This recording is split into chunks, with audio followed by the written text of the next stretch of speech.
या देवी सर्वभूतेषु विष्णुमायेति शब्दिता नमस्तस्यै नमस्तस्यै नमस्तस्यै नमो नमः। या देवी सर्वभूतेषु चेतनत्यभिधीयते नमस्तस्यै नमस्तस्यै नमस्तस्यै नमो नमः। या देवी सर्वभूतेषु बुद्धिरूपेण संस्थिता नमस्तस्यै नमस्तस्यै नमस्तस्यै नमो नमः।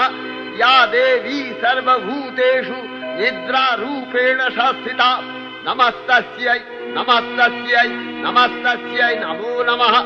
या देवी सर्वभूतेषु क्षुधारूपेण संस्थिता नमस्तस्यै नमस्तस्यै नमस्तस्यै नमो नमः। या देवी सर्वभूतेषु छायारूपेण संस्थिता नमस्तस्यै नमस्तस्यै